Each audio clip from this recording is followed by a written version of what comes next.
কতটা স্পঞ্জি হয়েছে আপনাদের একটুখানি চেপে দেখাই। একদম নরম তুলতুলে, কিন্তু পেছনটাও কতটা জালিদার হয়েছে দেখুন শুধু। টিফিনটা দেখুন তিনটে বাটির মধ্যে কি সুন্দরভাবে ফুলে উঠেছে। সবগুলো যেমন দেখতে তেমন কিন্তু একই সাইজের হয়েছে। ভেতরটাও কত সুন্দর কুক হয়েছে দেখুন শুধু। নমস্কার বন্ধুরা, সাবিত্রী কিচেনে সবাইকে স্বাগত জানিয়ে আজকে আমার রান্নাঘরে চলে এলাম মাত্র 10 টাকা দামের একটা সুজির প্যাকেট নিয়ে। আর এটা দিয়েই বানাবো দারুণ একটা স্বাস্থ্যকর টিফিন। এটা বানাতে যেমন কম সময় লাগবে তেমনই কিন্তু ভীষণ সুস্বাদু হয় এটা খেতে। আপনারা শুরু থেকে শেষ অবধি ভিডিওটা দেখবেন, আশা করি ভালো লাগবে। আর ভালো যদি লাগে তাহলে প্লিজ একটা লাইক করে বন্ধুদের সাথে শেয়ার করবেন। তাহলে চলুন আজকে রেসিপিটা শুরু করি। সুজিটাকে আমি একটা পাত্রে নিয়ে নেবো, তবে তার আগে একটু মেপে নিচ্ছি, তবে জলের পরিমাণটা একদম ঠিকঠাক দিতে পারবো। এই বাটি 1 বাটি হয়েছে সুজি, এটাকে একটা বড় গামলার মধ্যে নিয়ে নিচ্ছি। এবার এই বাটি মাপে 1 বাটি দিয়ে দেবো জল, ভালো করে মিশিয়ে নেবো এটা।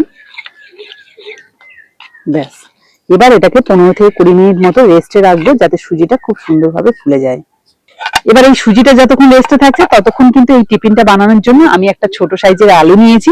এই আলুটা আবার খোসা ছাড়িয়ে আগে থেকে নিয়ে চলে এসেছি, তাই এটাকে এখন গ্রেট করে নেব।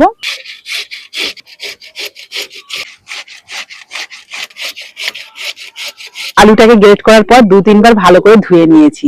তো চলুন, এদিকে কিন্তু সুজিটা যে রেস্টে রেখেছিলাম প্রায় 15 থেকে 20 মিনিট হয়ে গেছে, আর খুব ভালোভাবে কিন্তু সুজিটা ফুলে উঠেছে। এই দেখুন, আমি হাত দিয়ে দেখিয়ে দিচ্ছি। এবার এর মধ্যে দিয়ে দেবো একটা কুচো করে রাখা কাঁচা লঙ্কা, তার সাথে দিয়ে দিচ্ছি গ্রেট করা আলু, স্বাদ মতো নুন, অল্প একটু সাদা জিরে, হাফ চামচ চিনি, দিয়ে দিচ্ছি 2 চামচ ময়দা। আপনারা চাইলে কিন্তু এখানে আটাও ব্যবহার করতে পারেন। সবশেষে 1 চামচ সাদা তেল। এবার সমস্ত উপকরণকে আমি হাত দিয়ে ভালো করে মিশিয়ে নেব। হাত দিয়ে মেশানোর একটাই কারণ হলো সুজিটা যেহেতু ফুলে গেছে, আর ওটা যদি আমি কোনো হ্যান্ড উইচ বা চামচ দিয়ে মেশাতাম তাহলে কিন্তু খুব ভালোভাবে মাখতো না। তো এইভাবে হাত দিয়ে মেশালে খুব সুন্দরভাবে কিন্তু মিশে যাবে। আর এই সুজিটাকে যদি এইভাবে নাও মেশাতে চান তাহলে কিন্তু আপনারা একটুখানি মিক্সিতে পেস্ট করে নেবেন, তাহলে কিন্তু খুব ভালো হবে। তো আমি দেখুন হাত দিয়ে কিন্তু এইভাবে চটকে চটকে মেখে নিচ্ছি। দেখুন খুব ভালোভাবে কিন্তু সমস্ত কিছু মিশিয়ে নিলাম সুজির সাথে। এবার এর মধ্যে একটুখানি বেকিং পাউডার দেবো, তাহলে কিন্তু খুব সুন্দরভাবে টিফিনটা ফুলে যাবে এবং খেতেও ভালো লাগবে, একটু স্পঞ্জি স্পঞ্জি থাকবে। দিয়ে দিচ্ছি হাফ চামচ বেকিং পাউডার, সামান্য একটু জল দিয়ে ভালো করে মেশাবো।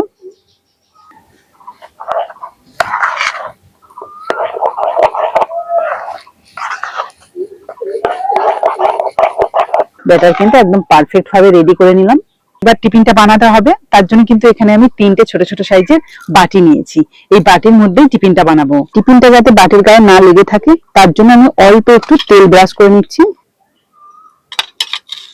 এবার এই সুজির মিশ্রণটা বাটির উপর দিয়ে দেবো।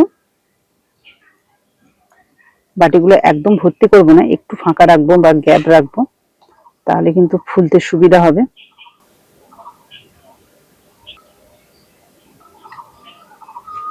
এবার যাতে একটু ঝাল ঝাল ভাব থাকে এবং দেখতেও ভালো লাগে তার জন্য উপর থেকে একটুখানি লঙ্কার গুঁড়ো দিয়ে দিচ্ছি।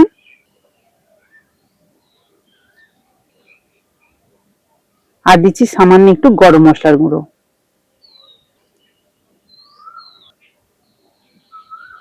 এখনই কিন্তু বেশ সুন্দর দেখতে লাগছে, তবে রেডি হয়ে গেলে আরো বেশি সুন্দর লাগবে এবং খেতেও ভীষণ ভালো লাগবে। তো এগুলোকে আমি স্টিম দেবো, তার জন্য কড়াইতে কিন্তু আগে থেকে জল রেখেছি, আর উনুনটা পরে ধরাচ্ছি কারণ আগুনটা যাতে হাতে না লাগে, তার জন্য কিন্তু আগে থেকে সম্পূর্ণভাবে রেডি করে নিচ্ছি। এবার এই যে জলটা যে রয়েছে ওই জলের উপরে স্ট্যান্ডটা বসিয়ে দেবো। এবার বাটিগুলো এক এক করে বসিয়ে দিই। এবার উপর থেকে দিয়ে দেবো একটা ঢাকনা। ব্যাস, এইভাবে কিন্তু আমি এবার উনুনটা ধরিয়ে প্রায় 10 মিনিট মতো জ্বালানি দেবো, এতেই কিন্তু সম্পূর্ণভাবে রেডি হয়ে যাবে।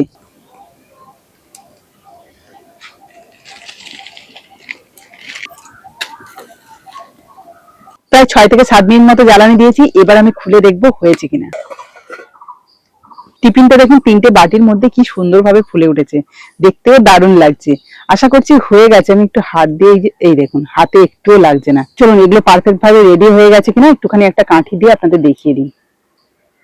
এই দেখুন কাঠির গায়ে কিন্তু একটুও লাগেনি, ঠিকঠাক ভাবে রেডি হয়ে গেছে। এবার এগুলোকে আমি এইভাবে তুলে নেব। হালকা ঠান্ডা হোক, তারপরে কিন্তু বাটি থেকে ছাড়িয়ে আপনাদের দেখাবো কেমন হয়েছে। দেখুন বাটিগুলো নিচে একটুখানি জল দিয়ে দিয়েছিলাম, তার জন্য কিন্তু খুব তাড়াতাড়ি ঠান্ডা হয়ে গেছে। এই দেখুন হাত দেওয়া যাচ্ছে ভালোভাবে। এবার ছাড়িয়ে নেব। আর বাটিগুলো দেখবেন ঠান্ডা হয়ে গেলেই কিন্তু চারিদিক থেকে ছেড়ে যাবে। এই দেখুন এদিক থেকে কিন্তু ছাড়তে শুরু করে দিয়েছে। এই চামচের পিছনটা দিয়ে কিন্তু এইভাবে ঘুরিয়ে একটু ছাড়িয়ে নিচ্ছি।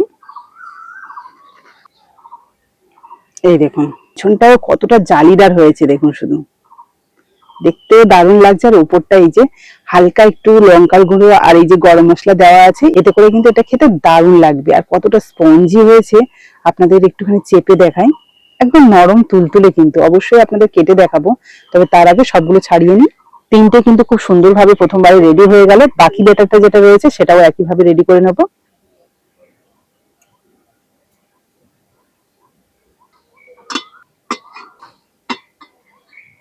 পরেরটাও কিন্তু 5 থেকে 7 মিনিট মতো আমি জ্বালানি দিয়েছি। এবার ঢাকনাটা খুলে এগুলোকে নিয়ে নেব।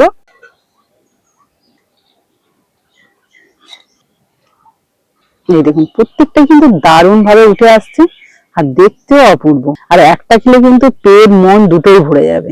সবগুলো দেওয়াতে একটা প্লেটে কত সুন্দর ফুলের মতো দেখতে লাগছে যেন। সবগুলো যেমন দেখতে তেমন কিন্তু একই সাইজের হয়েছে। তো চলুন এবার একটা আপনাদেরকে কতটা স্পঞ্জি একটু ভালোভাবে দেখিয়ে দিই। এই দেখুন পুরো মানে আমার যেন ভাঙতে ইচ্ছে করছে না, এতটাই সুন্দর দেখতে। তো এই যে আপনাদেরকে একটুখানি হালকা ভাবে চেপে দেখাচ্ছি, এই দেখুন বুঝতে পারছেন কতটা স্পঞ্জের মতো হয়েছে আর পুরো জালিদার। তো চলুন এবার আমি একটু কেটে দেখাই। এই দেখুন ভেতরটাও কত সুন্দর কুক হয়েছে, দেখুন শুধু। এর মধ্যে যা উপকরণ দেওয়া আছে এটা কিন্তু শুধু শুধু খেতেও ভালো লাগবে। তবে হ্যাঁ, যদি আপনারা আরো ভালোভাবে খেতে চান, মানে একটুখানি মুখরোচক ভাবে খেতে চান, তাহলে কিন্তু একটু টক দই, তার সাথে একটু বিন নুন আর একটুখানি কাশ্মীরি লঙ্কার গুঁড়ো ফেটিয়ে আপনারা কিন্তু তা দিয়েও খেতে পারেন। সেটাও কিন্তু অবশ্যই স্বাস্থ্যকর, শরীর ভালো থাকবে এই গরমে। আর তার সাথে তো এই যে একদম পুষ্টি গুণে ভরা রয়েছে এই টিফিনটা। তবে আমি এখানে কিন্তু আপনাদেরকে শুধু শুধু খেয়ে বলছি, আসলে শুধু শুধু খেলে কিন্তু আপনাদেরকে আসল স্বাদটা বলতে পারবো কেমন হয়েছে। ওপরে গরম মশলা গুঁড়োটা দেওয়াতে একটা সুন্দর ফ্লেভার বেরোচ্ছে। আর তার সাথে কিন্তু একটু কাঁচা লঙ্কা, আলু আর এই যে লঙ্কার গুঁড়ো দিয়েছিলাম, তার জন্য একটু ঝাল ঝালও লাগছে। আর হ্যাঁ, জিরেও গালে পড়ছে। সব মিলিয়ে মোটামুটি এটা স্বাস্থ্যকর, অবশ্যই খেতে ভালো। গরমের সময় আপনারা এরকম যদি যারা তেল ছাড়া যে কোনো টিফিন খেতে পছন্দ করে, তারা কিন্তু অবশ্যই এটা বানিয়ে দেখতে পারেন। খুবই স্বাস্থ্যকর আর খুবই ভালো লাগবে।